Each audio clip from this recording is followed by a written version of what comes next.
The old hollow mill had been abandoned for decades, yet it never truly felt empty. The factory loomed over the town's outskirts, a decayed remnant of an era long past.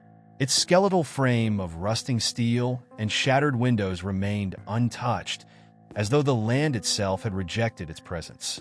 Stories of missing vagrants and strange noises kept trespassers at bay, but urban explorers and thrill-seekers still found their way inside. Some never returned. Despite its history, the factory had remained relatively undisturbed. That changed when the notice appeared. The town council had sold the property to an unknown buyer. Overnight, a metal fence encircled the grounds. Warning signs were posted, and most unsettling of all, a single floodlight illuminated the main entrance. For years, the factory had been a void, something people ignored.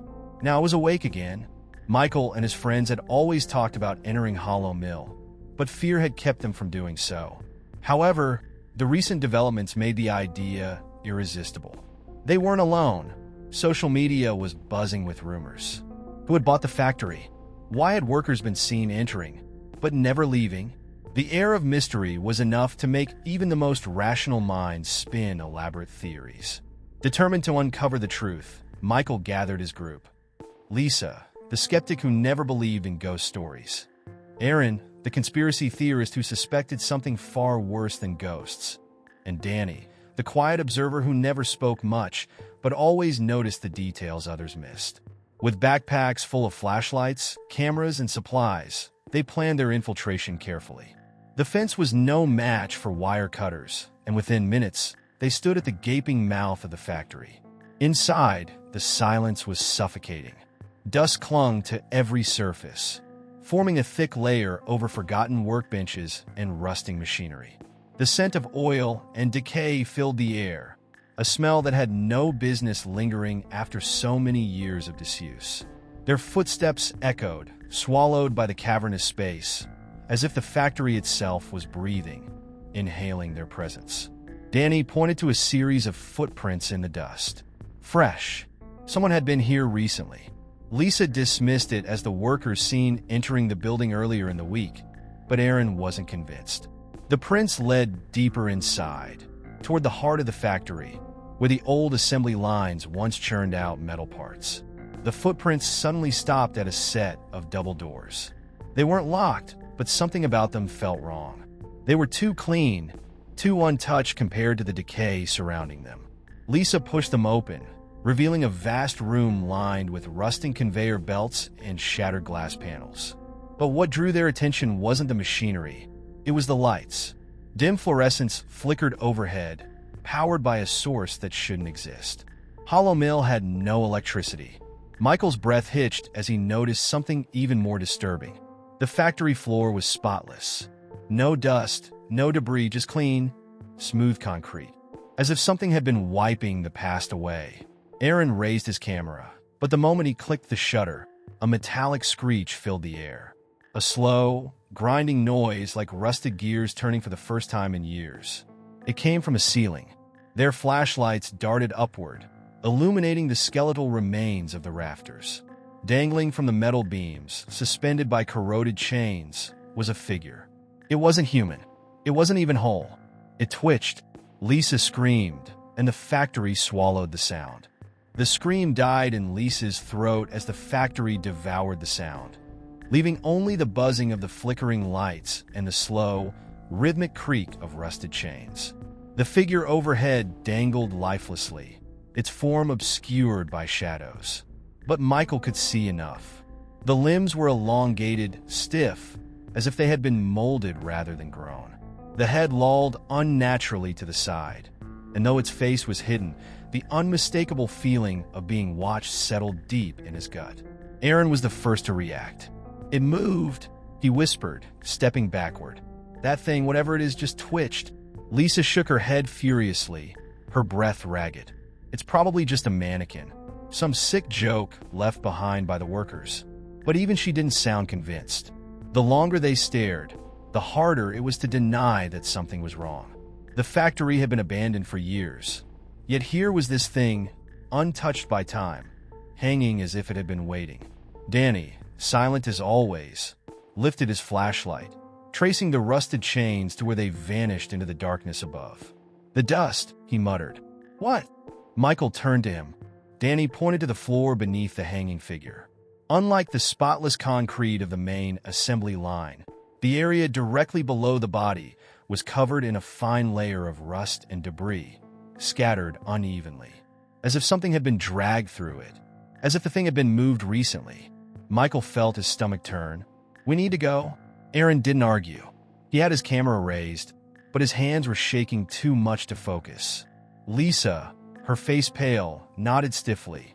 They turned toward the doors, but the moment they did, a sound stopped them cold. Footsteps. Not their own. Slow, deliberate, and far too heavy to belong to any of them. The sound came from the far end of the factory, beyond the conveyor belts, where the darkness stretched deep into the unknown. It was followed by another noise, quieter but unmistakable, the soft, metallic scrape of something being dragged along the floor. Michael's mind raced. Could it be a worker? A security guard? Someone else exploring the factory? But the weight behind the steps, the inhuman slowness of them, sent ice through his veins. Danny was already moving. "Hide," he whispered, his voice so low it barely reached them. He pointed toward a rusted machine, large enough to conceal them. Without hesitation, they followed, crouching low behind the metal husk, pressing themselves against the cold surface. The footsteps grew closer. Michael clenched his jaw, forcing himself to control his breathing. Through a gap in the machine, he could just barely make out the factory floor. The lights flickered again, casting erratic shadows. And then, from the darkness, something emerged. It wasn't a person. It was tall, impossibly so, its frame stretching unnaturally as it moved between the broken machinery. Its skin, if it even had skin, was smooth and pale, as if it had been sculpted rather than born. It dragged something behind it, a length of metal that screeched against the floor with each slow step. And though it had no eyes, Michael could feel its gaze. Searching, hunting, the factory held its breath. So did they. The air inside the factory thickened, pressing down on Michael and his friends like an unseen weight. None of them dared to move. The figure stood motionless in the dim light, its elongated frame unnaturally still. The only sound was the slow, grating scrape of the metal it dragged behind it, a noise so deliberate that it sent shivers up Michael's spine. Lisa's breath hitched beside him. The thing had no face, no visible features, just a smooth, pale surface where its eyes and mouth should have been.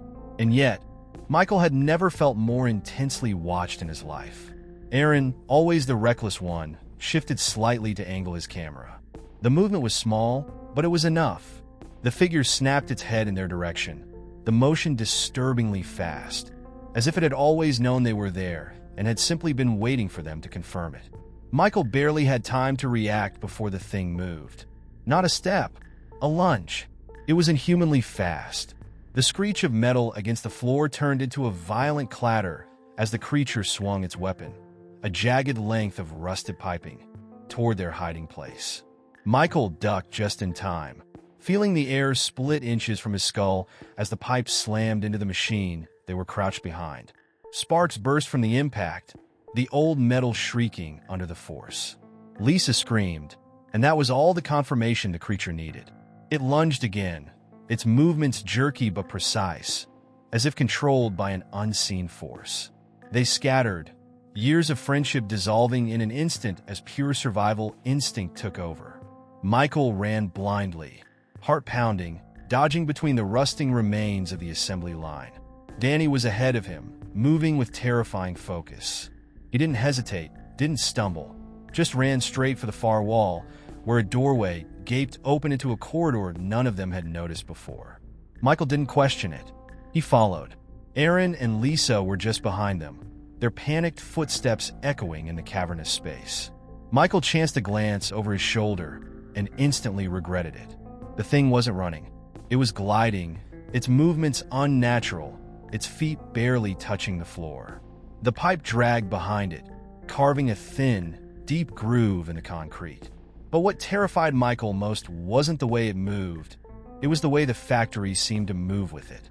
The lights flickered in unison with its steps. The walls seemed to shift, narrowing, closing in. It wasn't just chasing them. It was steering them. Danny reached the corridor first and disappeared into the darkness.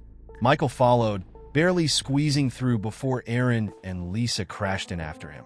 They ran deeper into the passage, their footsteps muffled by a thick layer of dust. The air grew colder, heavier, thick with the scent of rust, and something else, something wet. The walls narrowed further, the overhead lights gone now, leaving only their flashlights to carve slivers of visibility in the suffocating dark. Then, suddenly, the corridor ended. A door, tall, metal, and impossibly intact. Unlike the decaying factory around it, this door was pristine, polished to a dull sheen. No dust, no rust, no signs of age. It was as if it had been placed there yesterday. Lisa grabbed the handle and twisted. Locked. This wasn't here before. Aaron panted, his voice barely above a whisper. Michael turned, dreading what he would see. The corridor behind them was empty. The creature was gone, but the factory wasn't silent. Somewhere, deep within the walls, something was breathing. The silence that followed was thick and suffocating. Michael felt his own breath faltering, struggling against the oppressive weight in the air. The four of them stood motionless before the pristine metal door, their minds racing to process what they had just witnessed.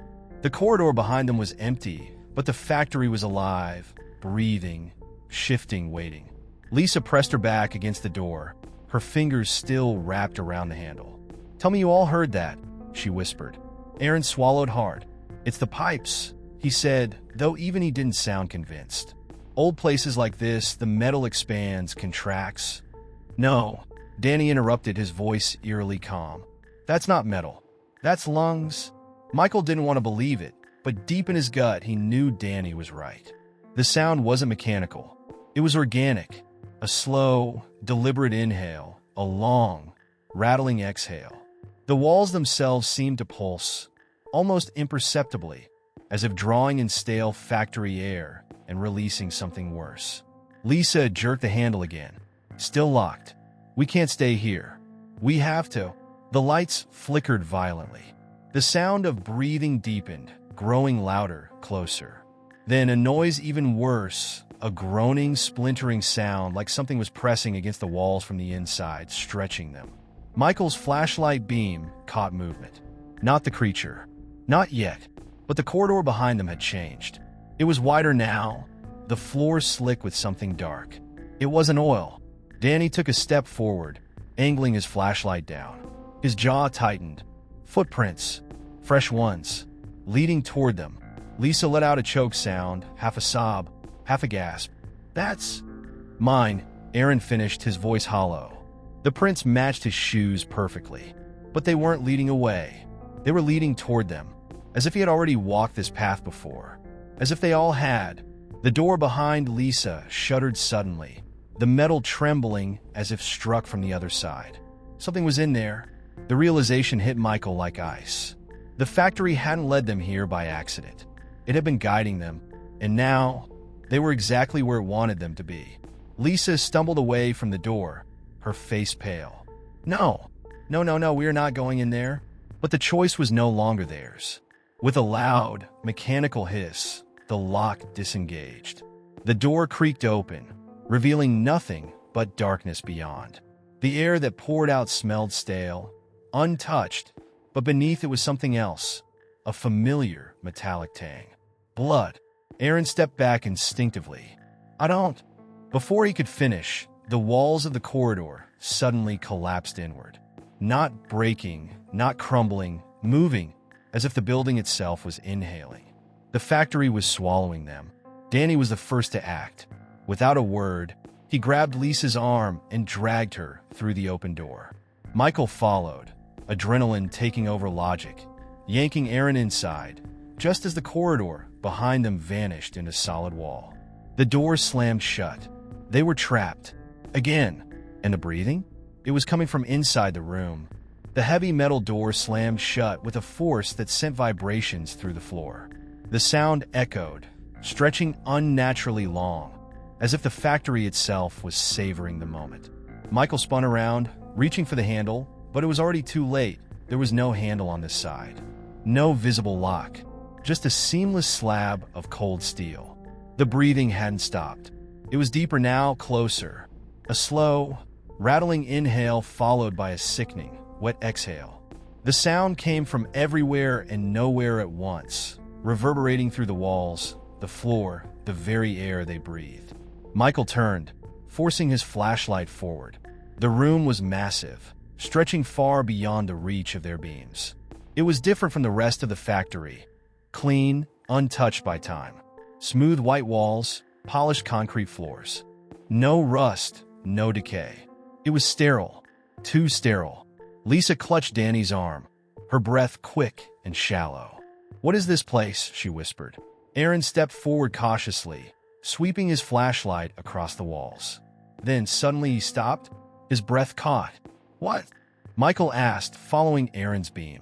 The light illuminated a row of photographs mounted on the far wall. They were arranged in perfect order, each framed in glass, unmarked by dust.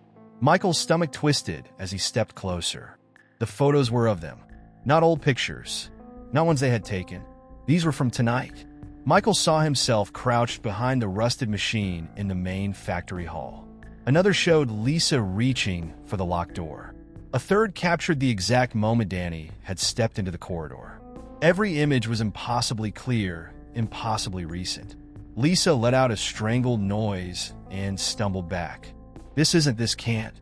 Then Aaron spoke, his voice barely audible. "There's more." Michael turned. Aaron was staring at the next row of photographs. These were different.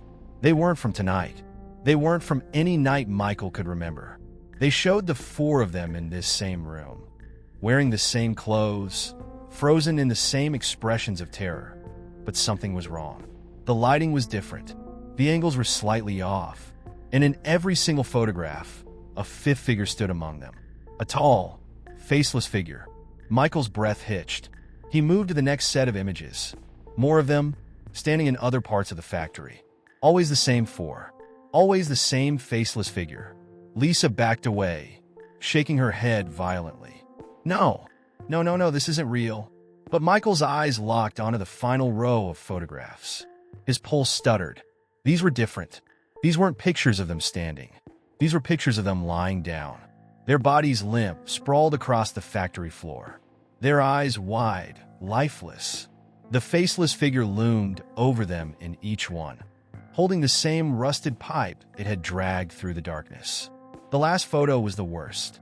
The same scene, the same lifeless bodies. But this time, the figure was looking directly at the camera. And though it had no eyes, Michael swore it was staring right at him. Then, the breathing stopped, and something behind them moved. The moment the breathing stopped, a silence far worse took its place. It wasn't the absence of sound. It was something deliberate, like the factory itself was listening. The air was thick, dense with anticipation, as if whatever had been exhaling all this time was now holding its breath. Michael could feel the others stiffen beside him.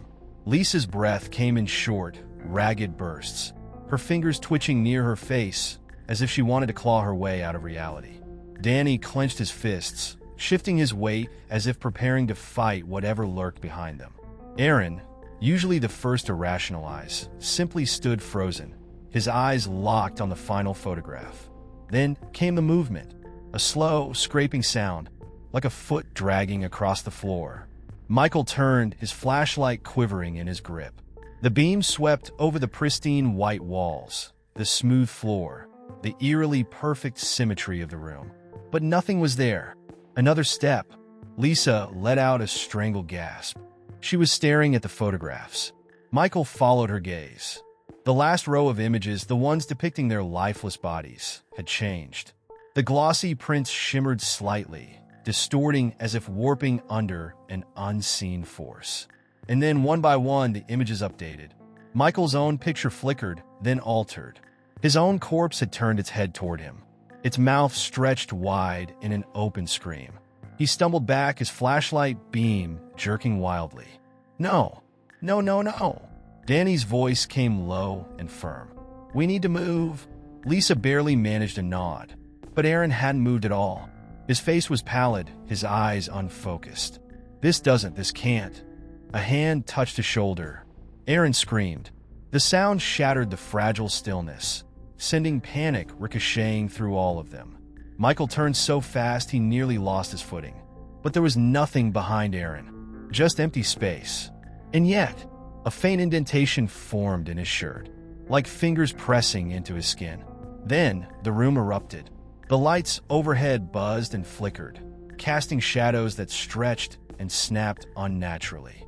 The pristine white walls darkened, pulsing like they were bleeding ink. The air turned ice cold, thick with the metallic tang of something old and rotten. Then came the whisper, a voice that wasn't a voice, a sound that slid into their ears and minds simultaneously. "You've been here before?" Michael's stomach lurched. The words weren't spoken in anger or malice. They weren't even a threat. They were a statement, a fact. Danny grabbed Lisa's arm, dragging her toward the door. "We need to go. Now!" But the door was gone. The smooth metal had vanished, replaced by an unbroken stretch of wall. No seams, no hinges, just endless white. Lisa's breathing came fast, erratic. "There has to be another way. There has to be." Michael turned back toward the room, his flashlight beam cutting through the flickering darkness. He knew they weren't alone. Then, for the first time, he saw it. At the far end of the room, standing just beyond the reach of the light, was the figure from the photographs. It was tall, too tall. Its body was impossibly thin, its limbs elongated and wrong. And its face, it had none, just a smooth expanse of skin where features should be. Then it took a step forward, and this time, the breathing started again. The moment the faceless figure stepped forward, the room seemed to shrink. It wasn't just the flickering lights or the overwhelming sense of dread. It was real. The walls groaned, shifting inward, their once smooth surfaces now warped and uneven, like something was pressing against them from the other side. Michael's breath came in shallow gasps as he instinctively backed away, dragging Lisa with him. Danny was already trying to pry his fingers into the place where the door had been, his nails scraping against the seamless surface. Aaron stood completely still, eyes locked on the figure, as though he were trying to comprehend something his mind simply wasn't built to process. The figure took another step. Its movements were slow, deliberate, less like a living being and more like a puppet whose strings had just been pulled. With each step, the breathing grew louder, impossibly deep and rattling, like something ancient exhaling in satisfaction. Lisa whimpered, shaking her head violently.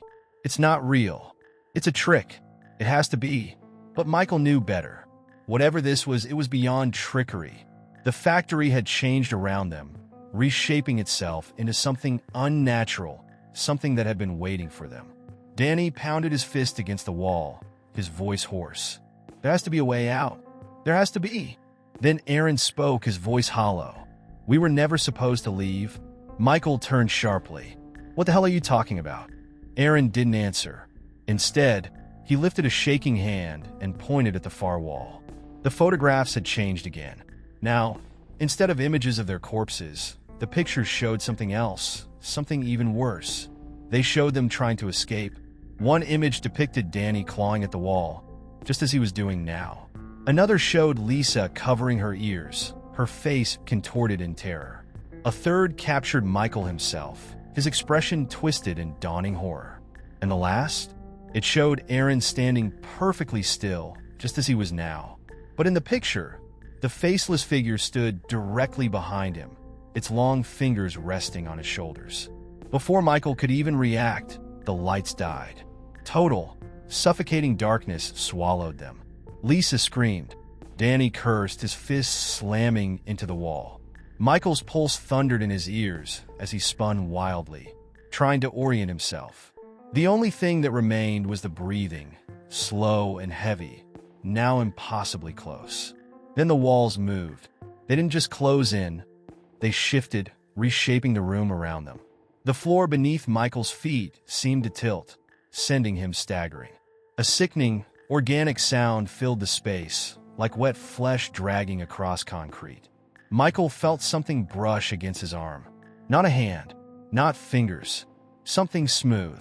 He lashed out instinctively, swinging his flashlight, only to realize it had stopped working. Lisa's voice was barely a whisper. "Michael, it's touching me." Michael grabbed her wrist and pulled. "Move!" They ran blindly through the darkness, the space around them folding, bending, changing. The once sterile walls were now cold and rough, like stone. The air smelled different, damp, earthy, like the scent of a long-forgotten basement. Then, suddenly, Michael fell. His foot caught on something, and the floor simply wasn't there anymore. He tumbled forward, crashing onto a hard surface below. Pain exploded in his side, but before he could even catch his breath, Lisa landed beside him with a yelp. Danny followed, hitting the ground with a grunt. The air was even colder down here. Aaron was the last to fall, but unlike the others, he didn't make a sound when he hit the ground. Michael rolled onto his back, gasping for air.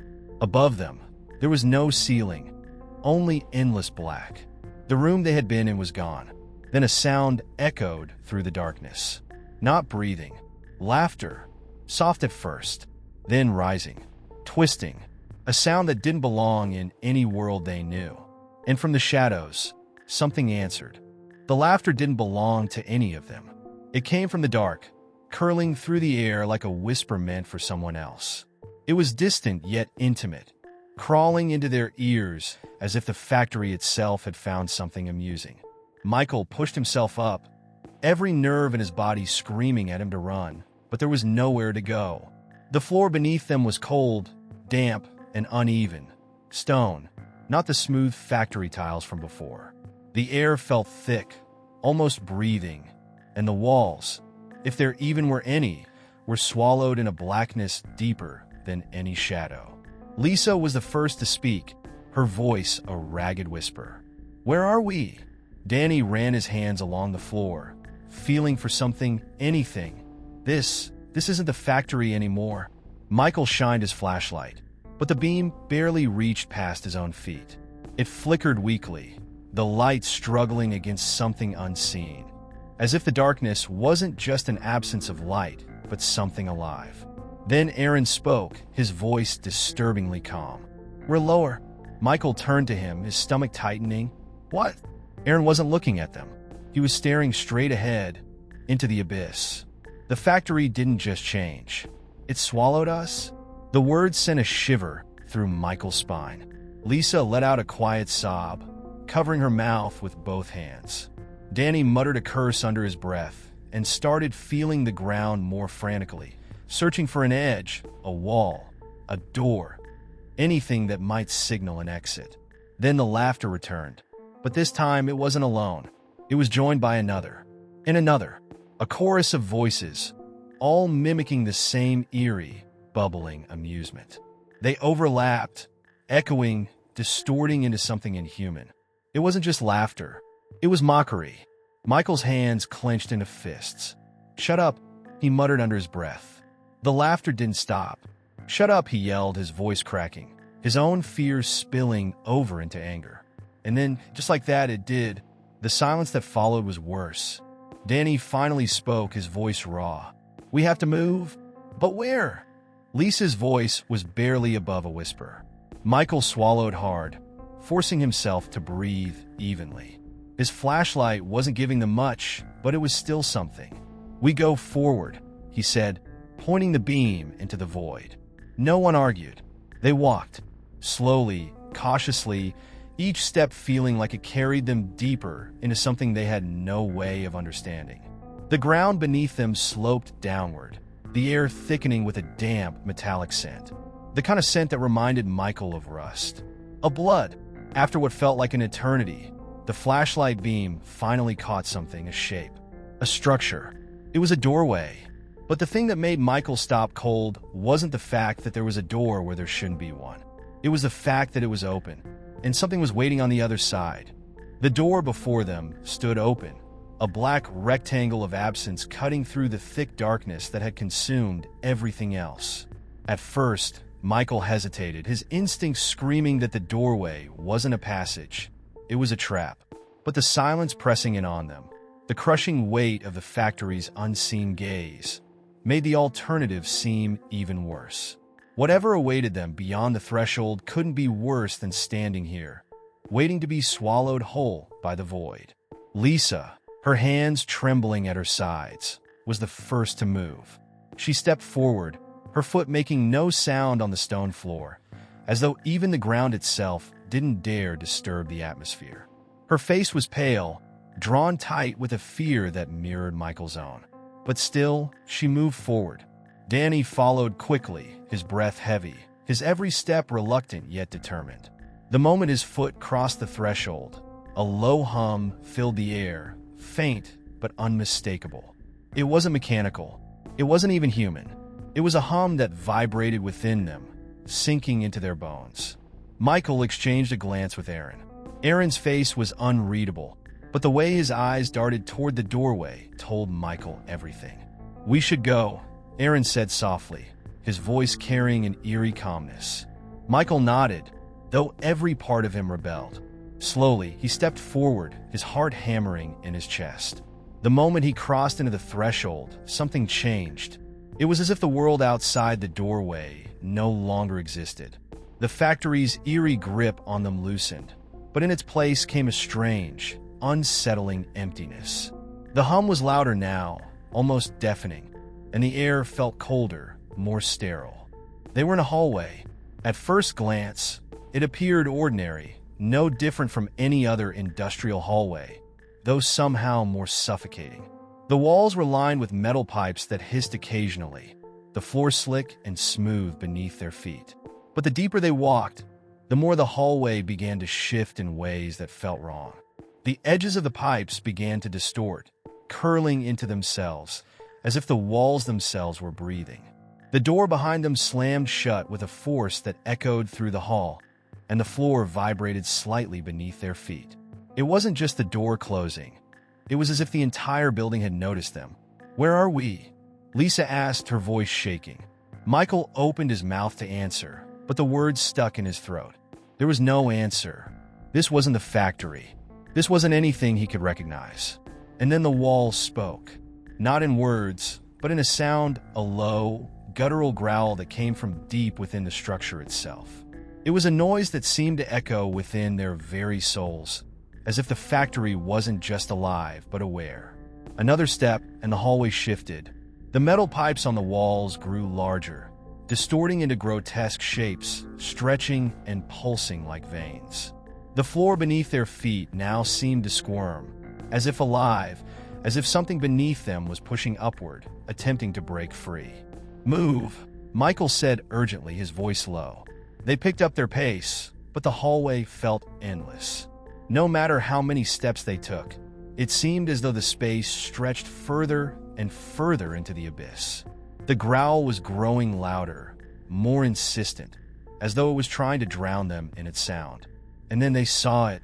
At the end of the hallway was a door, barely visible in the dim light. This door was different. It wasn't metal like the others.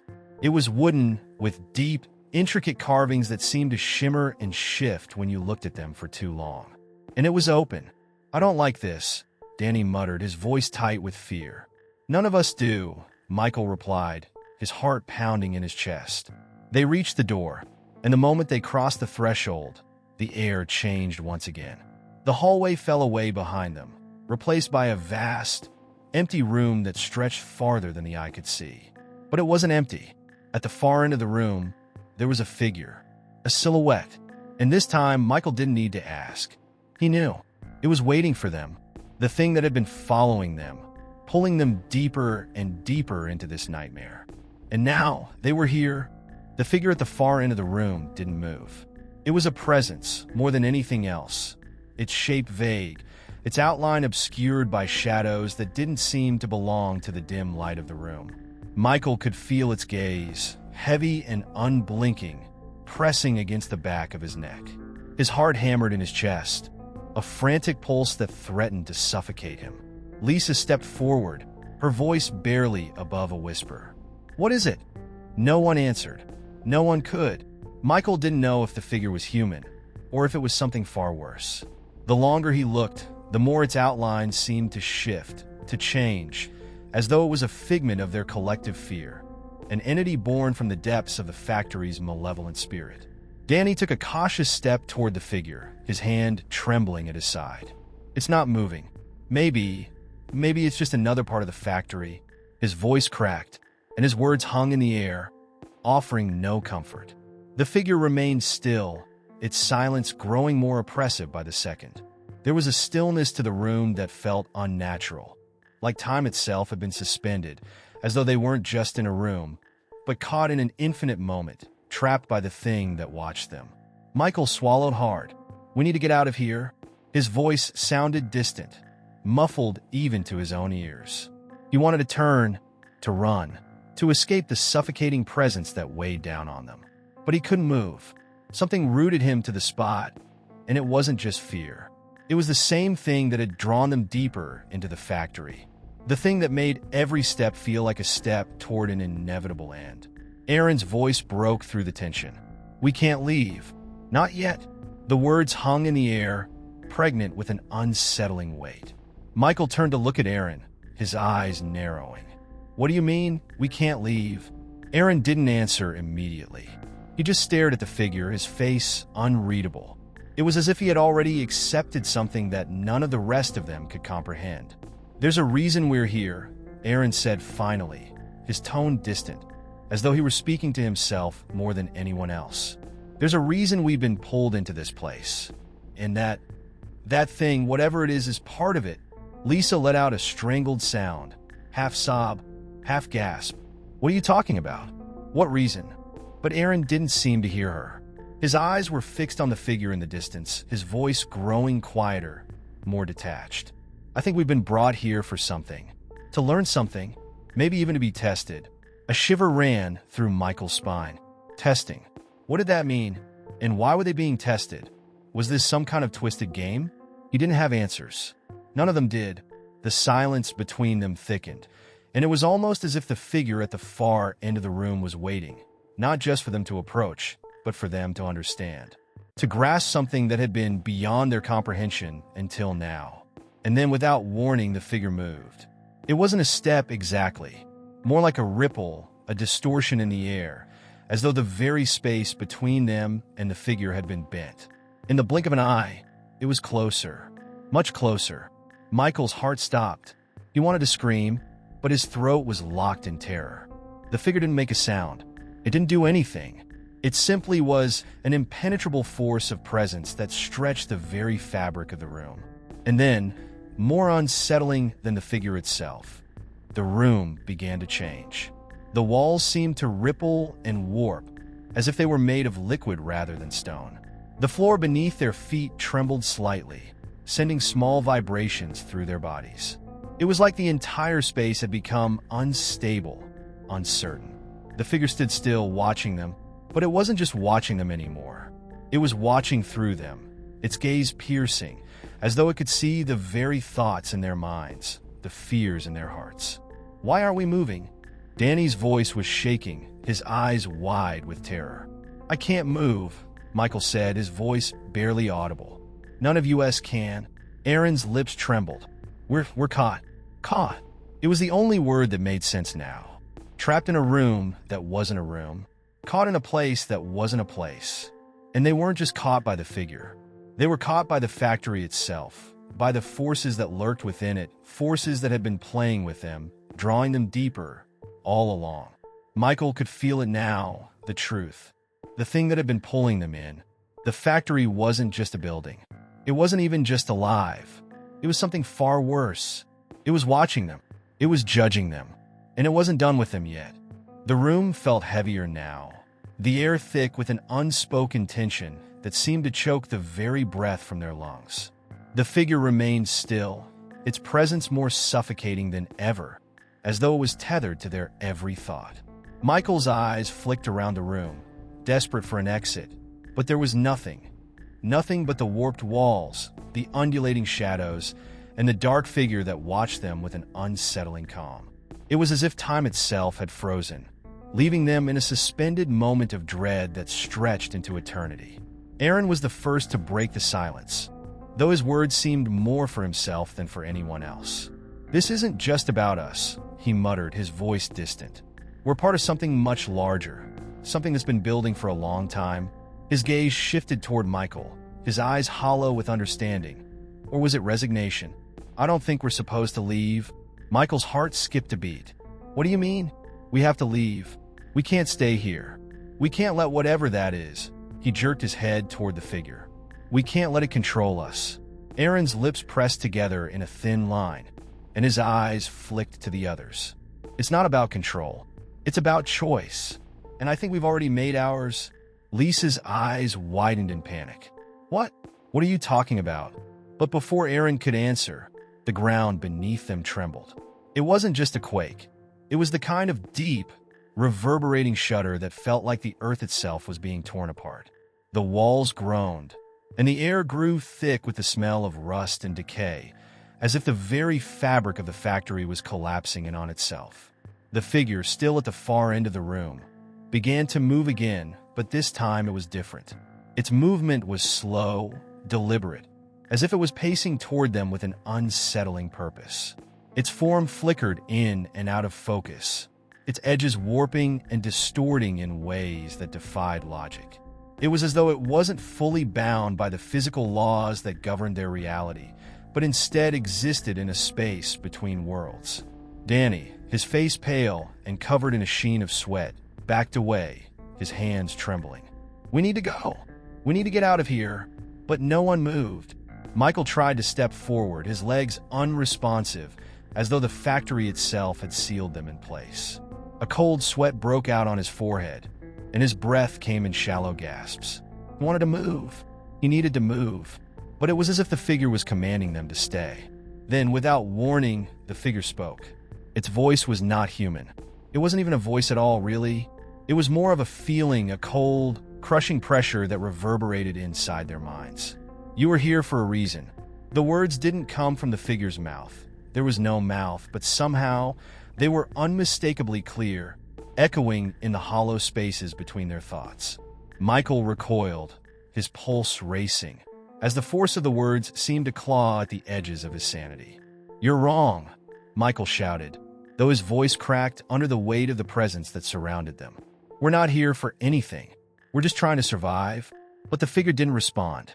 It merely stood there, silent, watching. Its presence grew more pronounced, more oppressive, as the seconds stretched on, dragging them into a deeper, darker abyss. And then, another shudder. This time, the walls cracked. The once smooth metal panels began to split, revealing a darkness so deep it swallowed everything in its path. Michael's heart pounded, and he could feel a pull, a gravitational force, dragging him toward that black void. Something about it felt wrong. Something about it felt like home, and that terrified him more than anything. Lisa screamed, her voice high-pitched and panicked, but it was as if the sound was swallowed by the very air itself. Michael turned to her, but she wasn't there. No one was. The room had fragmented, splitting into pieces, and he was alone in the blackness, with the figure still watching. But he wasn't alone for long. The walls seemed to grow thinner, more translucent, and for a moment, Michael thought he saw something, someone moving in the distance. A shadowy figure, a shape just beyond reach. He reached out toward it instinctively, his mind screaming for answers. And then it hit him. The figure in the distance, the one he had seen just moments before, wasn't a shadow. It wasn't just some hallucination. It was him. The realization was sharp, painful, like a blade cutting through the fabric of his mind. He wasn't just caught in the factory. He wasn't just a victim of whatever forces had drawn him here.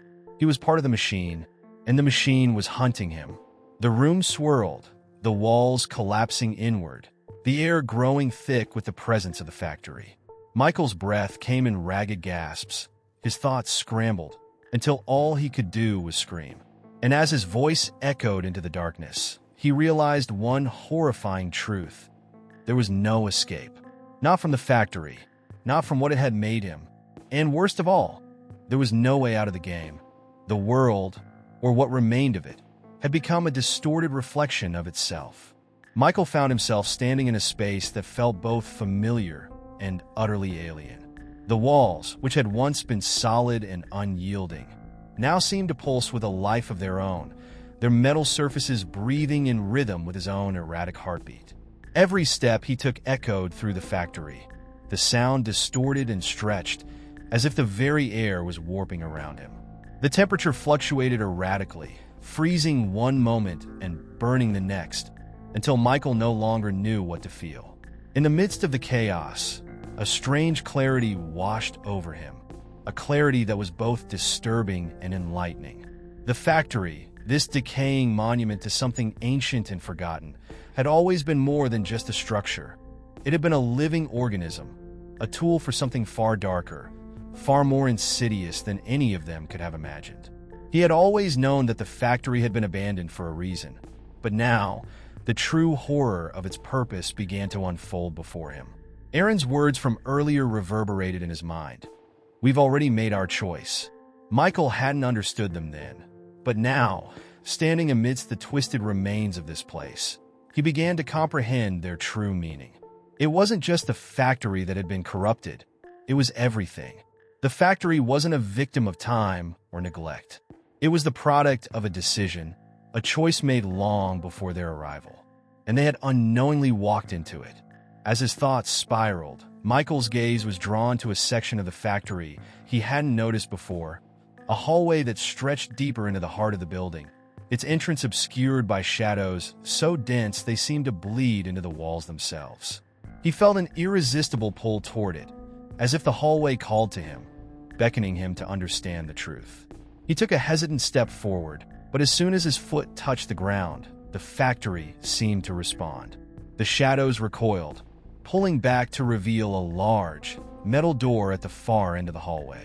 The door was unlike any Michael had ever seen. It was ancient, its surface etched with cryptic symbols that seemed to shimmer and shift with an unnatural light. The moment he laid eyes on the door, a deep, guttural sound reverberated through the air. It wasn't a noise, but a vibration, something far older and more primal. It resonated within Michael's chest, reverberating deep into his bones, as if it was calling to him, summoning him to confront the truth of the factory's origins. He knew instinctively that whatever lay behind that door was the key to everything. Without thinking, he found himself moving forward, compelled by an unseen force. His steps were slow, deliberate, and the closer he got to the door, the more the air seemed to thicken, as if the space around him was bending under the weight of something ancient and powerful. He reached out and placed his hand on the cold, smooth surface of the door. It felt alive, its texture shifting beneath his touch, as though it were a living organism, its pulse matching his own. A jolt ran through him. The door opened, but not with a sound. Instead, it simply appeared open, as though the air itself had parted to reveal what lay beyond. And what lay beyond was a sight that defied everything Michael had known. Inside, the walls were covered in thick layers of dust and grime. But what struck Michael most was the overwhelming sense of purpose. The room was filled with machinery, but not like any machinery he had seen before.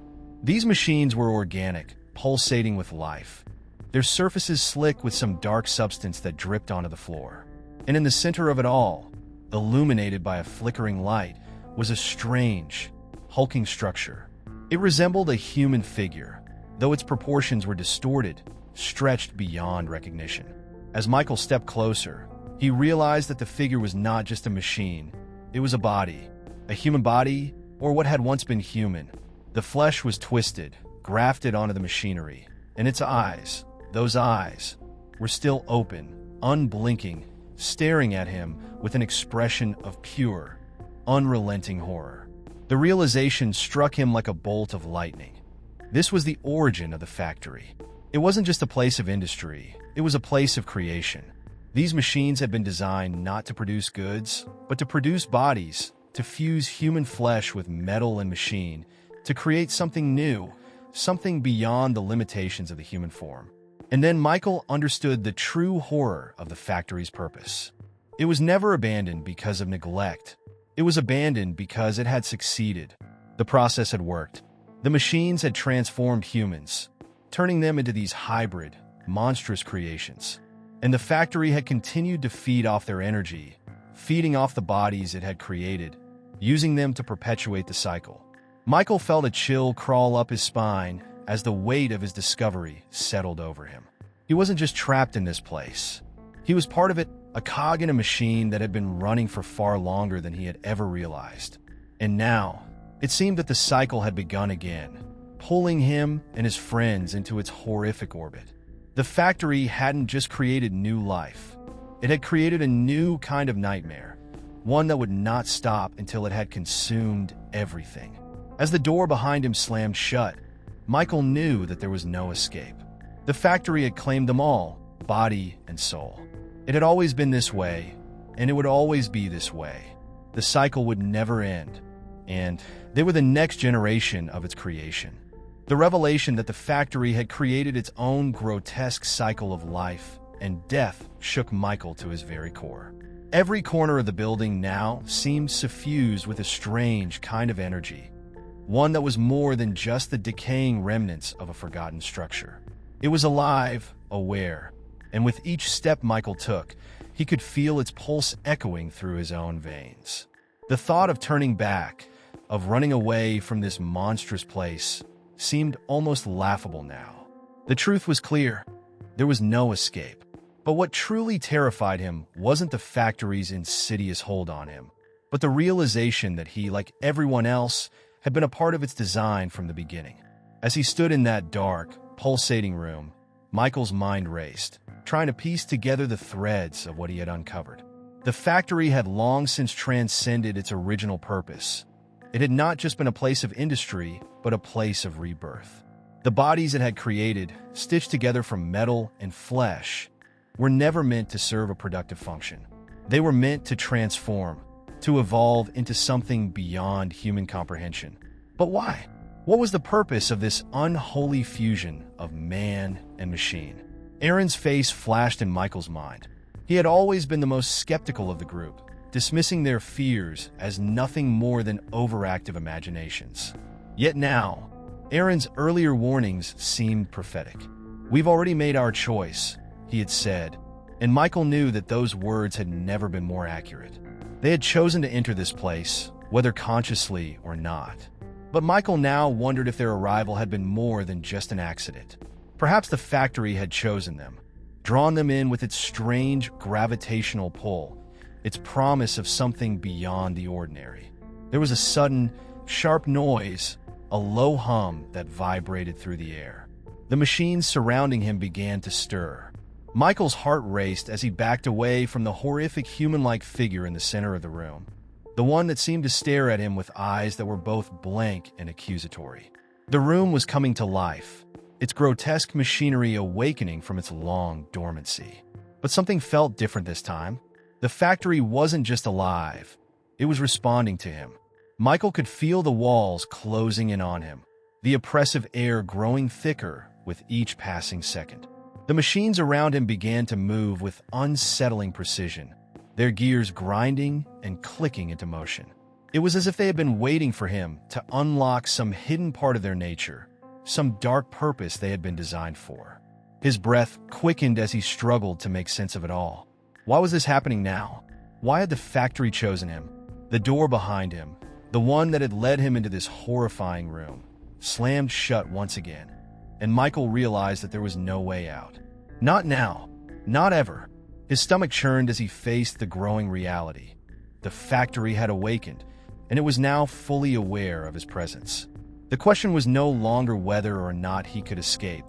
It was whether he could survive long enough to understand why he was here. The factory's pulse seemed to increase, the rhythm of its machinery growing louder and more erratic. Michael could hear the faint sound of something dragging across the floor, something heavy, something alive. A soft whirring filled the air, and he turned to see a series of lights flicker to life. One by one, the machines began to move more rapidly, their intricate mechanisms spinning and shifting with terrifying speed. It was as if they were preparing for something momentous. Suddenly, Michael felt a presence behind him. He spun around, his heart pounding in his chest, but there was nothing there. Just the same cold, metallic walls, the same eerie hum of machinery. But he couldn't shake the feeling that he was being watched, that the factory itself was studying him, waiting for him to make the next move. It was then that he realized the terrible truth. The factory had been preparing for this moment for far longer than he could have imagined. This wasn't just an awakening of machines. It was the beginning of something else entirely. Without warning, the hulking figure in the center of the room, the one that had once been a human, shifted. The mechanical body groaned, its joints cracking as it moved for the first time in what must have been decades. Michael took a step back, fear gripping his chest, as the creature's eyes, those cold, lifeless eyes, finally blinked. The factory's creations were awakening, not as mindless machines, but as something else. Something more. The room seemed to expand and contract with the creature's every movement, as if the factory was adjusting itself to accommodate its new inhabitants. The walls, the floor, the air. Everything seemed to bend and warp in response. Michael could feel the tension in the room rise to unbearable levels as the factory's consciousness reached out, touching him, probing him. It was no longer just a place. It was a living, breathing entity, and Michael was its next subject. He could feel the change in the air now. Something was coming. The factory had revealed its purpose to him, but there was still so much more left to uncover. What happened next? Would he be consumed, like all those who came before him? Or would he be the one to break the cycle? The answers eluded him, but Michael knew one thing for sure. Whatever happened, he had crossed a threshold. There was no turning back. The factory had awakened, and he was part of its grotesque, living nightmare. And now, there was no escaping it. The factory's awakening was no longer just a distant, abstract concept for Michael. It had become tangible, a presence that loomed over every thought, every breath he took. The air inside the building was thick, heavy with an unnatural energy that seemed to pull at his very soul. He could feel it vibrating beneath his feet, creeping into his bones. There was no denying it now. The factory had not only been waiting for him, it had been preparing for this moment for as long as it had stood abandoned. And now that it had him, it wasn't going to let go.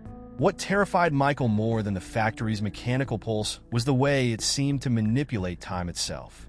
There were moments when the world outside of the factory seemed to fade into oblivion, as if nothing existed beyond its rusted walls. His sense of time had begun to slip away, and he could no longer tell if hours had passed or mere seconds. The factory had no respect for the natural order of things. It warped everything around it, bending the laws of physics and time to its whims. His first instinct was to run, but the door he had entered through, the one that had once been his only escape, was now sealed. The walls around him shifted like living flesh, their surfaces pulsating with the rhythmic beating of the factory's heart. The machinery, once dormant, now seemed to have a will of its own. Gears turned, pistons fired, and metal scraped against metal with a violent intensity. And yet, it wasn't the machines themselves that terrified Michael. It was the sense that they were watching him, waiting for him to make a mistake, to give in to fear. He knew he couldn't survive much longer in the factory's grip. But as much as he wanted to escape, there was a sickening pull inside him, an undeniable force that kept him rooted to the spot. Something was drawing him deeper into the belly of the factory, into the bowels of its heart, where the truth of its existence awaited. Every instinct told him to turn and run, but something darker, more primal, urged him forward. As Michael ventured deeper into the factory, he began to notice things that hadn't been visible before. The walls, though coated with years of grime and rust, seemed to be etched with strange symbols, runes that pulsed with a soft, eerie glow. At first, they appeared to be nothing more than random marks, scratches from the passage of time, perhaps. But as he stared at them, they began to shift, rearranging themselves into coherent patterns. Words, sentences, the beginnings of a language he didn't understand. His eyes widened as a horrible realization struck him. The factory wasn't just a place. It was a story, an unfolding narrative written in metal and blood. The symbols were not random. They were part of a larger, incomprehensible design. The factory wasn't merely alive, It was conscious, and it had been writing its own history, its own mythology for decades. The deeper he went, the more he could feel the factory's influence spreading. His mind began to feel clouded, as if the very air inside the building was thick with some sort of hallucinatory mist. Every step he took seemed to lead him further into a labyrinth of industrial machinery and decaying walls, yet somehow, everything felt connected. The factory's layout, its halls, its very foundation seemed to be a living organism, responding to his presence. But as much as he tried to rationalize what was happening, there was no denying the truth. The factory was trying to consume him. Every movement he made was met with resistance, as if the building itself were pushing back against him, trying to force him into its folds. The further he moved, the more distorted the reality around him became. The air was filled with the metallic stench of rust and oil, the sound of machinery groaning as it worked against its will. And then, suddenly, the ground beneath Michael's feet shifted. It was as if the factory itself had opened up to swallow him whole. A deep, cavernous pit yawned open in front of him, filled with machinery and shadows. From somewhere deep within, a soft, mechanical hum emanated, like a lullaby sung by the factory itself. Michael's heart pounded as he stared into the abyss, his instincts screaming at him to turn back. But the pull of the factory was too strong. He had come this far. He couldn't stop now. It was at that moment that he realized the full extent of the horror he was facing. The factory wasn't just an abandoned structure. It was a gateway, a portal to something far darker, more terrifying than anything he could comprehend. Its purpose was not just to build machines or process metal. It was designed to transcend human understanding. And he, Michael, was now a part of its design. His fate, his soul, his very essence, was bound to the factory's ever-evolving machinery. There would be no escape, no redemption. The pit before him seemed to pulse with an unnatural rhythm, drawing him closer as if it were calling to him, waiting for him to make his final decision. The factory was alive, and it had chosen him. There was no turning back from this descent, no way to escape the suffocating grip of this monstrous place.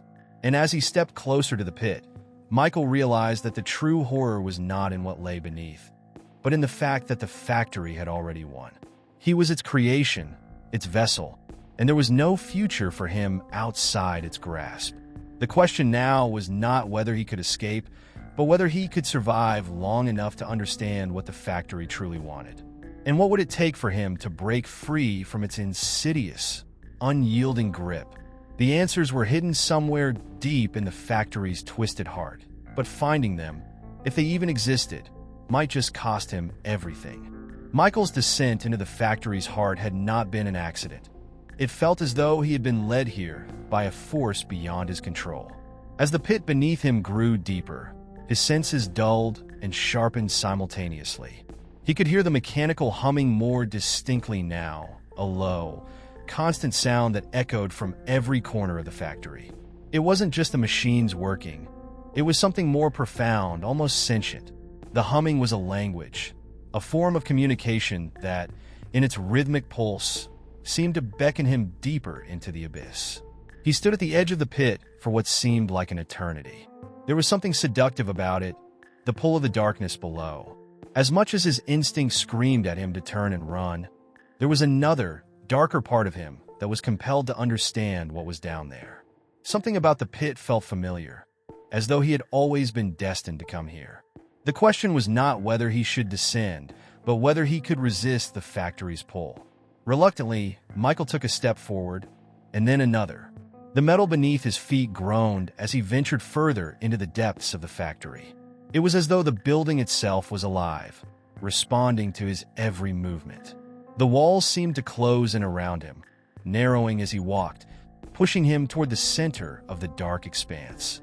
He reached out instinctively, placing his hand against the cold, damp surface of the wall. For a moment, he could swear he felt a pulse beneath his fingers, a faint vibration that mirrored his own heartbeat. As he continued down the path, the factory seemed to come alive with a sense of urgency.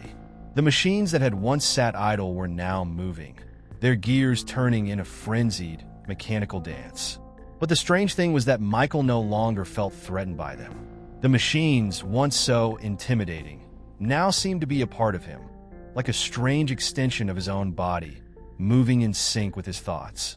He could almost hear them whispering, as though they were trying to communicate with him, to impart some long-forgotten truth. The air grew heavier, thick with a stench of oil and metal, but Michael barely noticed. His mind was elsewhere, caught in the web of the factory's influence. He could feel the factory's consciousness pressing against him, like an invisible force trying to invade his thoughts. It wasn't just the machines that were alive, it was the entire factory, and somehow, Michael had become part of it. His every step felt like it was being guided by something far older and more powerful than he could understand. As he moved deeper, the walls began to shift around him, warping and changing as if the factory itself were altering its very structure. The passageways split and merged, creating an ever-changing labyrinth that Michael struggled to navigate. The floor beneath him pulsed like a heartbeat, growing stronger with each passing second. It was as if the factory was no longer just an environment. It was a living organism, breathing, thinking, evolving. In the distance, Michael saw a faint light, a flicker that seemed out of place in the otherwise oppressive darkness. He moved toward it, driven by an instinct he couldn't explain. The closer he got, the more intense the light became, until it was blinding, its intensity cutting through the darkness like a blade. And as he stepped into the light, he found himself standing in front of what could only be described as the heart of the factory, a massive, pulsing core surrounded by cables and machinery. The core itself was unlike anything Michael had ever seen. It was a swirling mass of light and shadow, as if it contained both the past and the future in a single, chaotic form. And it was alive, or at least it seemed to be. The flickering lights and shifting shadows gave the impression that the core was breathing, its energy flowing like blood through the veins of the factory. It was clear now that the factory was not just a building, it was a living entity, and this core was its beating heart. As Michael stood in front of it, the whispers of the machines grew louder. They were no longer just sounds, but words clear and unmistakable. "You have arrived," they seemed to say. "This is where you belong." The voices were not the harsh, mechanical growls of machines. They were something softer, more primal, as if the factory was speaking directly to his soul. The words were unsettling, yet there was a strange comfort in them, as if they were a long-awaited invitation. Michael's mind raced as he tried to comprehend what he was hearing. This wasn't just a factory, it was something far more profound, something ancient.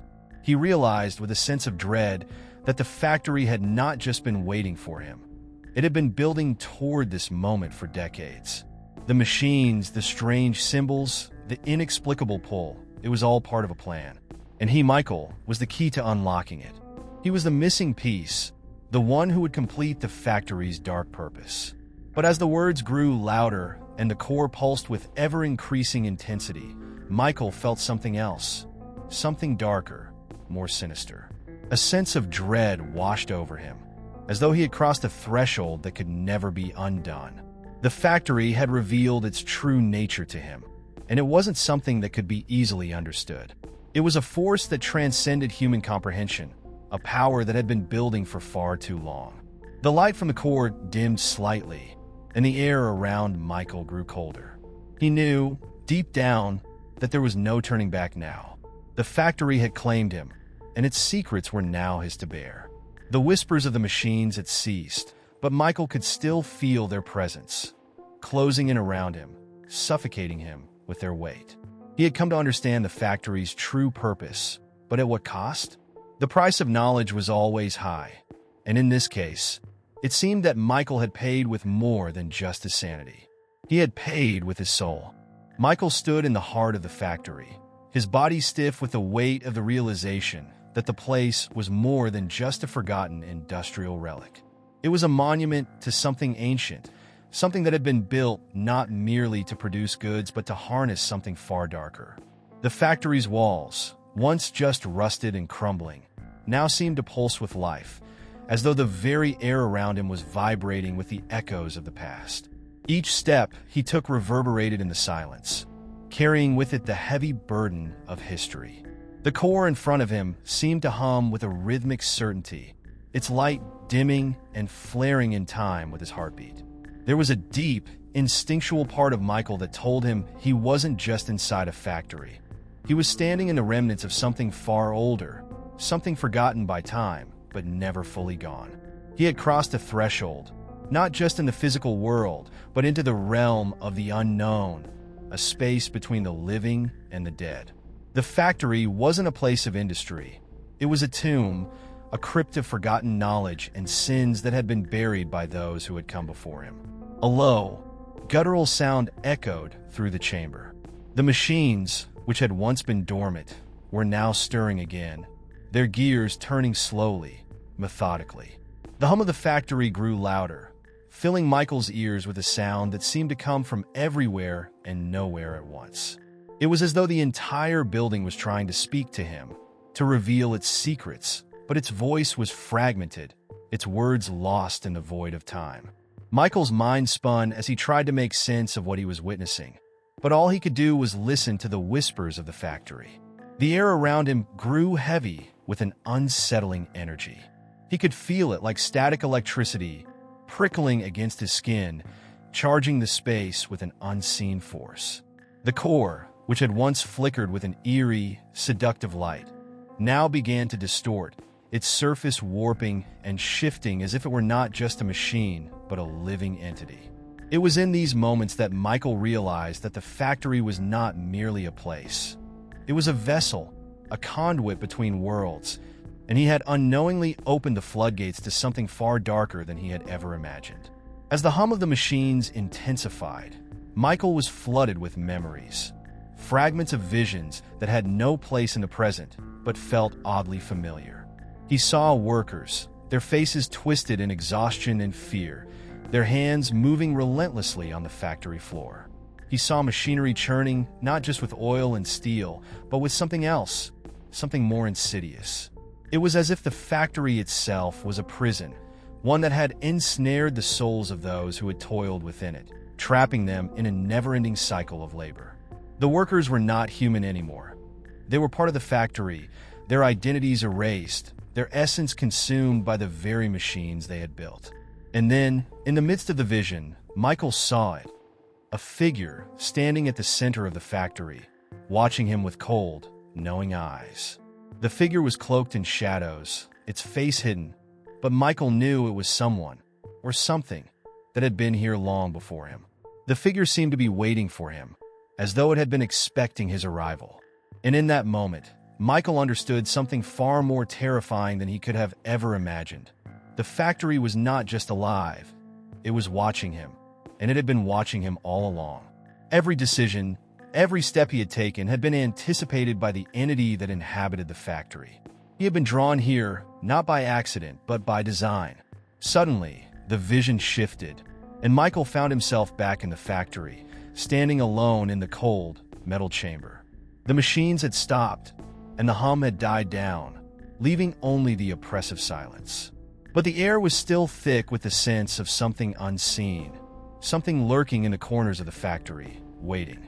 Michael's pulse raced, and he instinctively reached out for something to hold on to, but there was nothing. He was completely alone, surrounded by the whispering shadows of the past. The factory had fallen silent, but its presence was more palpable than ever. His thoughts were interrupted by a sudden, sharp crack from the darkness. Michael turned toward the sound, his heart pounding in his chest. It was coming from the farthest corner of the room, where the shadows seemed to stretch and grow. He stepped cautiously toward it, each footstep heavy, each breath shallow as he waited for whatever lay in the depths to reveal itself. His mind screamed at him to turn back, to leave, but something in him pushed forward, an unshakable force urging him to confront whatever it was that lurked in the corners of the factory. The crack came again, louder this time, and Michael could hear the unmistakable sound of metal grinding against metal. He stepped closer, his eyes straining to pierce the darkness. And then, in the faint light, he saw it, a door, partially ajar, hidden in the shadows. It had been there all along, but he hadn't noticed it until now. It was an old, rusted door, framed by peeling paint and half-destroyed graffiti. But it was there, standing as a barrier between the known and the unknown. Michael's instinct screamed at him to avoid it, but the pull was too strong. Something on the other side of that door held the key to the factory's secrets and possibly his own fate. With trembling hands, Michael reached for the door. The moment his fingers brushed the cold metal, a surge of energy coursed through his body. The factory seemed to stir around him, its very walls groaning as though they were alive, waking from a long slumber. The door creaked open, revealing a long, narrow passageway leading into the heart of the darkness. And as Michael stepped forward, he realized that there would be no turning back. Whatever lay ahead was not just the culmination of his journey. It was the beginning of something far greater and far darker than he could have ever imagined. As Michael stepped through the rusted door, the air seemed to grow heavier, thick with an energy he couldn't explain. Each breath felt like an intrusion into a space that was not meant for the living. The passageway before him was narrow, and the walls, once painted in bright, hopeful colors, were now cloaked in grime and decay. The dim light that filtered through the cracked overhead windows barely illuminated the space, casting long, jagged shadows that seemed to stretch and twist with each movement he made. The passage seemed endless, each step taking him deeper into the heart of the factory's secrets. And yet, the more he walked, the more it felt as if he was going in circles. The floor beneath his feet was slick with oil and dust, his shoes slipping slightly with each cautious step. There was no sound except the faint hum of the machines above him, a distant and eerie reminder that the factory was still alive in some twisted way. But there was something more, something that felt unnatural, as though the space itself was aware of his presence, watching, waiting. His mind raced with questions that had no answers. What had brought him here? Was it just his need to uncover the truth about the factory? Or was there something more to it? Something deeper that had been pulling him all along? He couldn't shake the feeling that he had been chosen, that the factory had been waiting for him to step into its depths. It was as though he had crossed some invisible threshold, one that separated the living from the dead, the known from the unknown. And yet, with each passing second, the need to uncover what lay at the end of this passage became more pressing. His curiosity pushed him forward, despite the growing sense of dread that gnawed at the back of his mind. The factory had hidden its truths for so long, but now, it seemed, those truths were ready to be revealed. The deeper he ventured, the more he could feel the weight of history bearing down on him. The walls whispered with the voices of those who had once walked these halls, their stories lost to time, but not forgotten. Finally, after what felt like an eternity, Michael reached the end of the passage. Before him stood a large, imposing door, its surface worn and scarred by years of neglect. The door looked ancient, its wood warped and cracked, but it was the only thing separating him from whatever lay beyond. The door handle was cold to the touch, and as Michael grasped it, he felt a jolt of energy surge through him. His heart skipped a beat, and for a moment, he hesitated. What awaited him on the other side? Was he ready to confront whatever had been hiding in this factory for so long? Taking a deep breath, he turned the handle and pushed the door open. The creak of the hinges echoed through the silent passage, and for the first time, the factory seemed to hold its breath. The room beyond was vast, a cavernous space that seemed to stretch on forever. The air was thick with dust, and in the dim light, Michael could just make out the silhouettes of what appeared to be large machines. Machines unlike any he had ever seen before. They were ancient, their design alien to him. But there was something about them that was unmistakably familiar, as though he had seen them in a dream. As Michael stepped into the room, he felt a sudden chill run down his spine. The machines in front of him were not just relics of an industrial past. They were part of something far darker. He could feel their presence, as though they were alive, waiting for him to approach. Each machine seemed to pulse with an eerie energy, its gears grinding slowly, as if awakening from a long slumber. He wondered how long these machines had been here, hidden in the bowels of the factory, waiting for the right moment to come alive again. But it wasn't just the machines that caught his attention. As his eyes adjusted to the dim light, he noticed something far more disturbing. The walls of the room were lined with old photographs and documents, their edges frayed and yellowed with age. The photographs depicted workers, their faces blank and lifeless, their eyes staring directly into the camera with an eerie intensity. The documents were covered in symbols Michael didn't recognize, symbols that seemed to pulse with a strange energy. It was as though they were not just records, but part of a ritual, a dark practice that had been carried out within the factory's walls. Michael stepped closer to the nearest photograph, his fingers trembling as he reached out to touch the glass. The moment his hand made contact, a surge of energy shot through him, and he recoiled, his heart racing. The images on the photograph shifted before his eyes, the workers' faces morphing into grotesque, distorted versions of themselves. The eyes that had once been lifeless now glowed with an unnatural light, and Michael could hear their voices, faint at first, then growing louder, calling to him. "Help us," the voices whispered, their tone pleading, desperate. "Free us from the machine." The words reverberated in his mind, drowning out everything else. He could feel the weight of their suffering, the years of torment they had endured within these walls. The factory, it seemed, was not just a place of production. It was a prison, a place where the souls of the workers had been trapped, their bodies long gone, but their spirits lingering in the shadows. The machines, the factory itself, were not just tools of industry. They were vessels for something far more sinister. As Michael backed away from the photograph, his mind reeling, he noticed something else. On the far side of the room, partially obscured by the machinery, was a large, rusted pedestal. Atop the pedestal sat a strange, glowing object, pulsing with an ethereal light. Michael's heart skipped a beat as he realized that this was the source of the factory's power, the heart of the machine. He knew instinctively that this object held the key to everything, the key to the factory's dark secrets and perhaps his own survival. He stepped forward, his feet heavy with uncertainty. The closer he got to the pedestal, the more the air seemed to thrum with energy, as if the very fabric of reality was being stretched and pulled around him.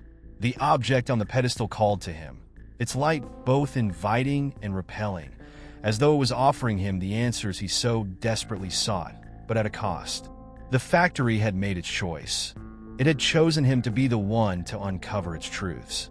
But Michael had no idea what those truths would cost him, or whether he would be able to escape the grasp of the factory once he had unlocked them.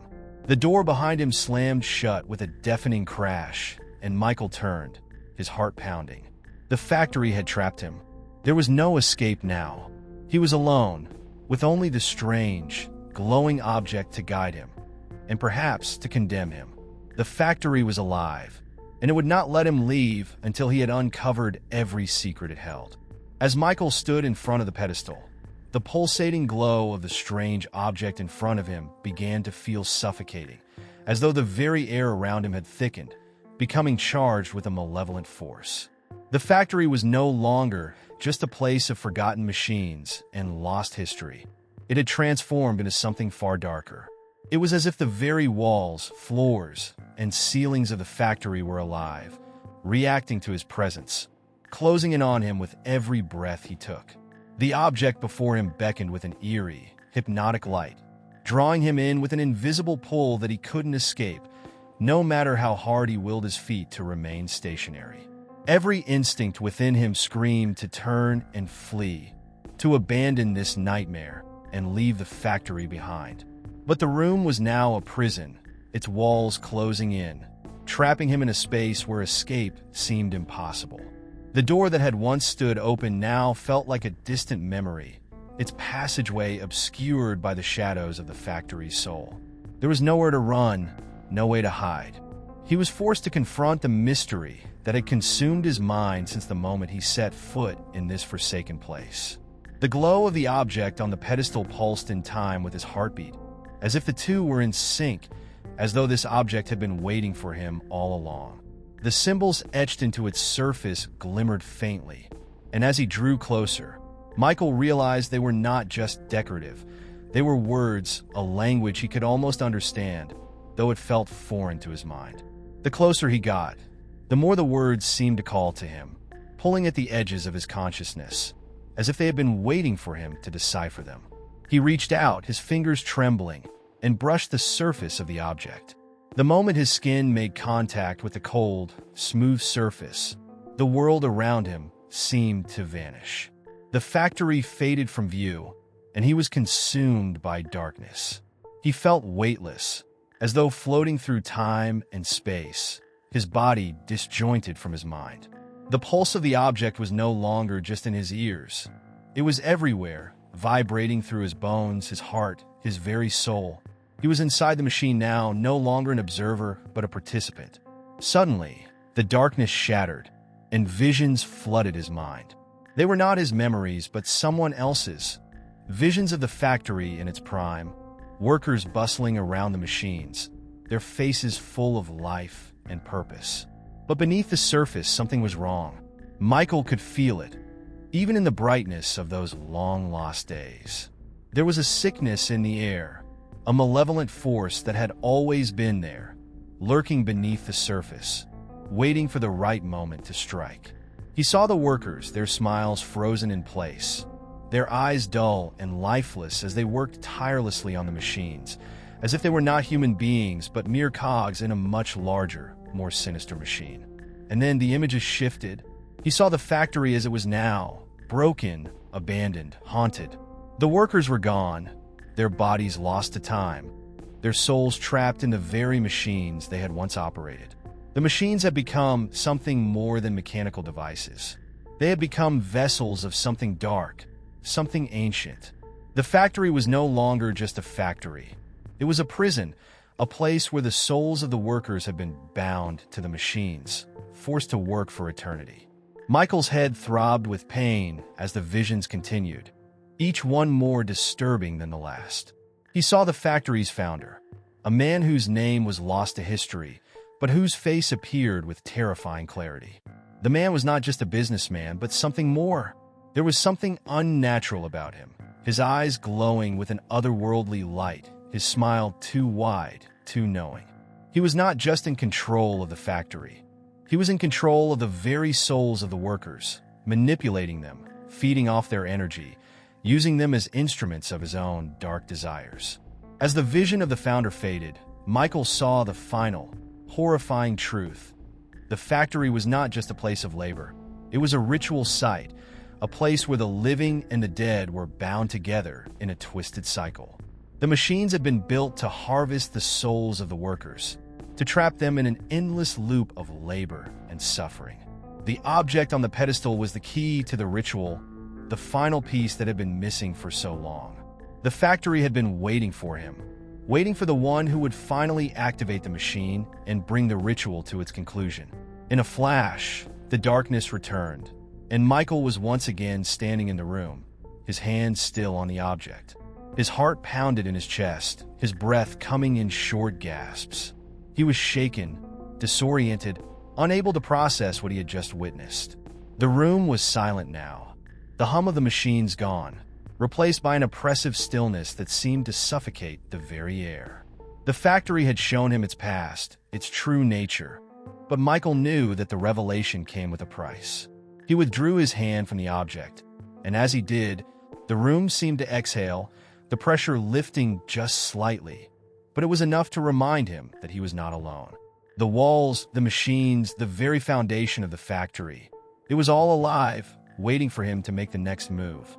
The whispers returned, faint at first, but growing louder with every passing second.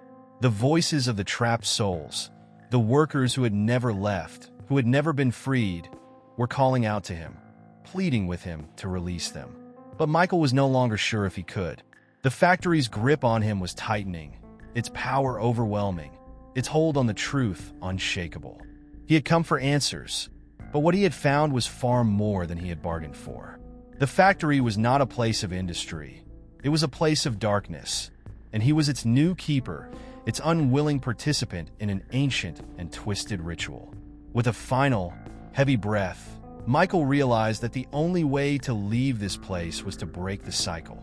But how could he break something so deeply rooted, something so powerful that it had survived for generations.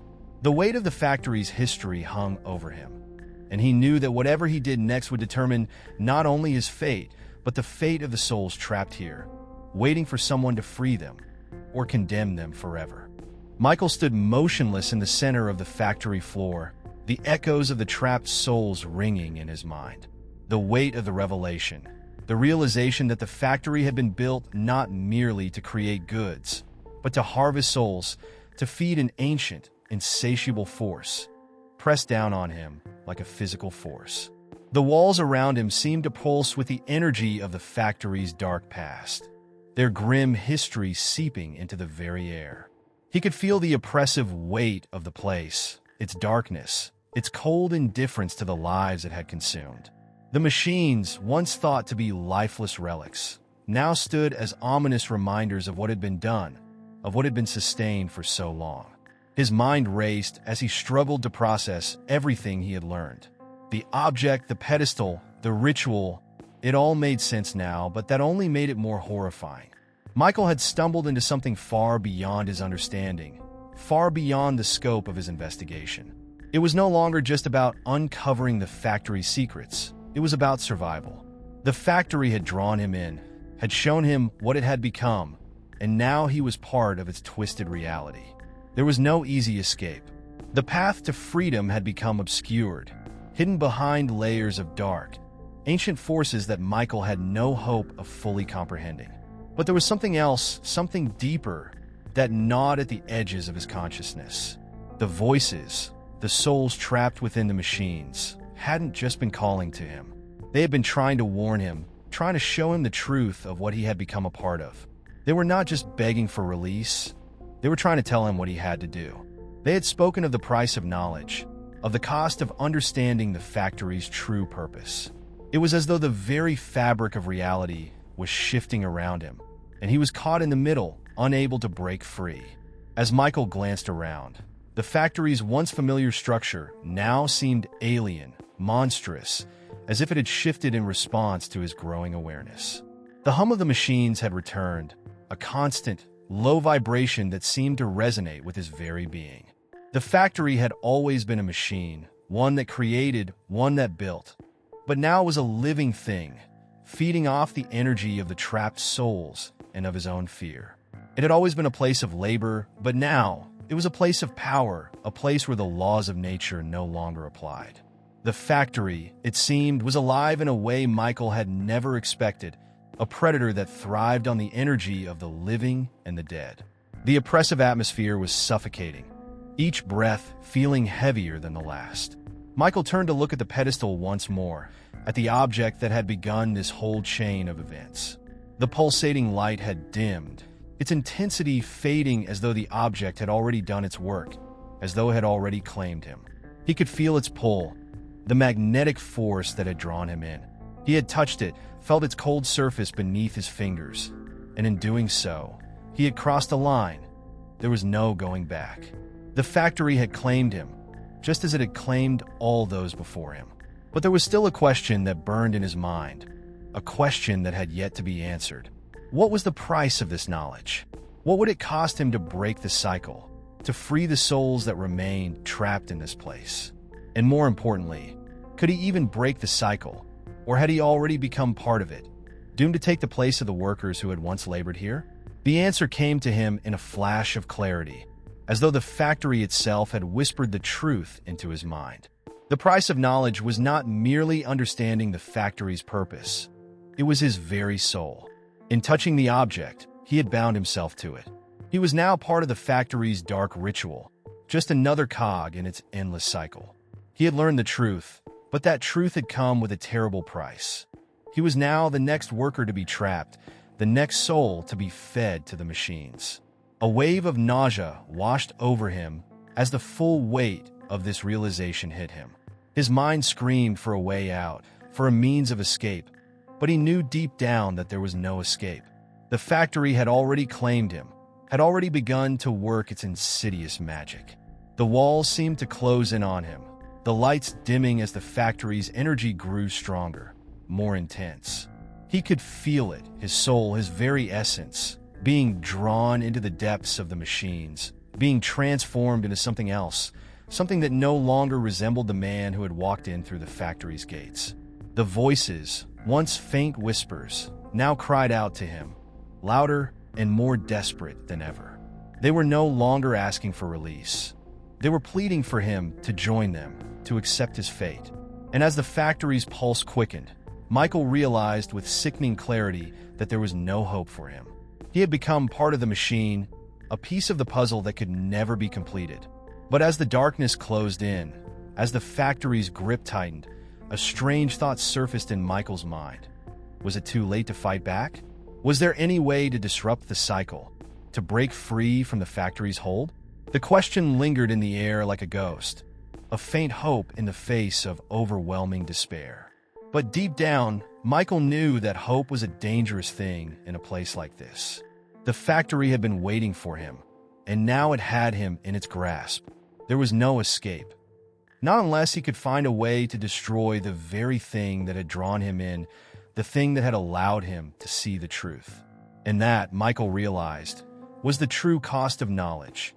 The loss of everything he had known, the erosion of his very humanity, and the chance that his soul, like the others before him, would never be freed. The factory's grip had tightened, a vice of cold, mechanical inevitability that now consumed every thought Michael had ever possessed. It was as though his body and mind were no longer his own. They had been siphoned into the machinery, parts of an endless cycle of creation and destruction. The truth, once a distant whisper, had become a crushing reality that overwhelmed him at every turn. The spirits of the factory, the workers who had come before him, now surrounded him like a fog, their tortured whispers blending into the hum of the machines. They were everywhere, each one a fragment of a forgotten past, trapped in the very place that had stolen their lives. But they weren't just trapped. They were him, and he was them. This truth burned in his chest like a cold fire. He was not merely an observer, not an investigator who had stumbled into a sinister place by accident. No, he was part of the factory now. The knowledge he had uncovered, the horrifying secret of its true purpose, had become a chain, wrapping itself around his soul, pulling him deeper into its clutches. He could feel it, the transformation, a subtle but undeniable change in the essence of his being. His body was no longer flesh and blood, but an extension of the very mechanisms that powered the factory. His mind, once his greatest asset, had become a labyrinth of confusion, unable to separate the voices of the past from his own thoughts. The pedestal still stood, glowing with an eerie light that seemed to pulsate with an unnatural rhythm. The object atop it now a symbol of all that had been lost. In its glow, Michael saw the faces of the workers, their eyes hollow with the same despair that had settled into his own. They were all connected, all bound by the same unyielding force that had been set in motion long before his arrival. He had thought that by uncovering the truth, by exposing the factory's dark purpose, he could somehow undo the damage. But the factory had already absorbed him. He was just another cog in its intricate, nightmarish design. His body no longer obeyed him in the same way it had when he had first entered the factory. The factory had claimed not only his mind, but also his very physical form, drawing him into its machinery, making him part of the endless process of labor. The more he tried to fight, the more his strength waned. It was as if the walls themselves were draining him, pulling the energy from his body until there was nothing left but an empty husk. He had become a part of the factory's heart, pumping with the same rhythmic pulse that powered it. And yet he was more trapped than ever. And yet, somewhere deep within him, a part of Michael remained. It was a faint flicker, a memory of who he had once been, of the person who had walked into the factory with hope and curiosity, determined to uncover its secrets. That person, now a ghost of his former self, still struggled to survive within the darkened machinery. It was a hopeless struggle, but it was there, an ember of resistance against the overwhelming force that sought to consume him entirely. But Michael understood now, hope was a dangerous thing. It only kept him tethered to this place, kept him from succumbing entirely to the factory's will. The machines continued to churn, their relentless noise filling the silence of the factory. It was a mechanical symphony, an unholy harmony of gears, pistons, and cogs, each sound blending into the next, forming a rhythm that was both alien and familiar. Michael could feel it, the pulse of the factory's energy flowing through him. It wasn't just the machines that were alive. It was the factory itself, a living entity that fed off the labor, the souls, and the fear of those who entered. He had been consumed by it, and there was no escape. No matter how much he fought, the factory had already won. But then, through the oppressive noise and the suffocating darkness, Michael caught a glimpse of something in the distance, a light. It was faint, just a flicker at first, but it grew stronger with every passing moment. His breath caught in his throat as he realized what it was. It was the exit, the doorway he had passed through when he first entered, now standing open, bathed in a soft, inviting glow. It was a cruel trick, he realized. The factory had always shown him glimpses of escape, only to pull him back into its depths. It had done so to all the others, and it would do so to him as well. Yet, despite the weight of despair pressing down on him, Michael found himself moving toward the light. His limbs felt heavy, like lead, but his feet carried him forward, step by agonizing step. The factory groaned in protest, its walls shifting and stretching as if trying to pull him back, but he refused to stop. He could feel the machines fighting against him, their grip tightening around his body and mind. But there was something else, a flicker of defiance, a spark of will that refused to be extinguished. As he drew closer to the door, the light grew brighter, blinding him. For a moment, he thought he heard the voices of the workers, their pleas growing louder, more desperate. But he ignored them. He had heard their cries for too long. They were trapped, but he was different. He wasn't going to be another soul lost to the factory's endless hunger. He was going to escape. With one final, desperate effort, Michael reached the door. The light engulfed him, and for a moment, he felt as though he were being torn apart, his body pulled in every direction by the force of the factory's will. But then, with a final, wrenching pull, he stepped through the threshold. And then silence. Michael opened his eyes, the factory's pulse no longer in his mind. He was standing in a field of grass, the sun shining down on him. The air smelled fresh, free of the choking fumes that had filled the factory's halls. He looked around, disoriented, unsure of how he had arrived. Had it all been a dream? A nightmare? Had he truly escaped? Or was he still trapped within the factory's grip, caught in another illusion? He didn't know.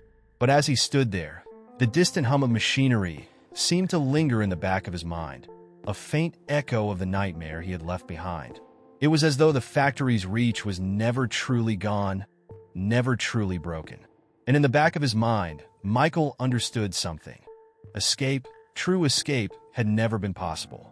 The factory, the force that powered it, was a part of him now, an echo that would never fade. He was free, but the cost had been greater than he could have ever imagined. The factory was still with him, and perhaps it always would be. As he took his first step into the sunlight, Michael felt a chill run down his spine, a final echo of the darkness he had left behind.